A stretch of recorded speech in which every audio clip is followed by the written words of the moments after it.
আসসালামু আলাইকুম।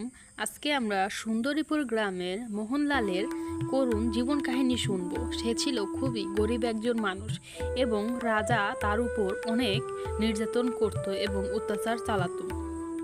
বাড়িতে ছিল তার বৃদ্ধ মা আর বৃদ্ধ বাবা। তারা কোনো কাজ করতে পারতো না। সারাদিন মোহনলাল যা উপার্জন করত সেটি দিয়েই তাদের পেট চলত। মোহনলাল রাজার কিছু গরু নিয়ে সেগুলো রাখতেন এবং সেগুলোকে ঘাস খাওয়াতেন এবং এটি ছিল তার একমাত্র কাজ। কিন্তু তবুও মোহনলাল তার ন্যায্য মূল্য পেত না। রাজা তাকে খুবই অল্প সামান্য টাকাই দিত, যা দিয়ে তার সংসার খুবই চলতো না। রাজাকে বললে রাজা খুবই রাগ করত। রাজা বলতো যে তোমাকে যা দিচ্ছি তাতেই খুশি থাকো, তা না হলে তোমাকে গ্রাম থেকে বের করে দেব। সে মা বাবার জন্য কিছু খাবার সংগ্রহ করতে পারলেও নিজের জন্য সে কোনো খাবারই সংগ্রহ করতে পারতো না।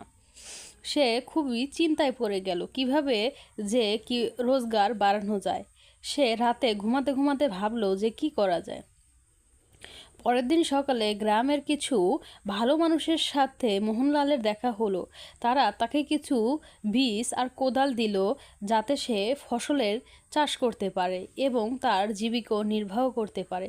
সেগুলো নিয়ে মোহনলাল বাড়ির দিকে চলল।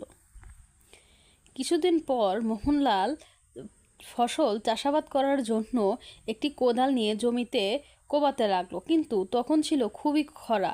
তাই সে মন খারাপ করে জমিতেই বসে পড়ল যে কিভাবে ফসল ফলাবে। একটু পরেই বিদ্যুৎ চমকাতে লাগলো আর খুবই মুষলধারে বৃষ্টি পড়তে লাগলো।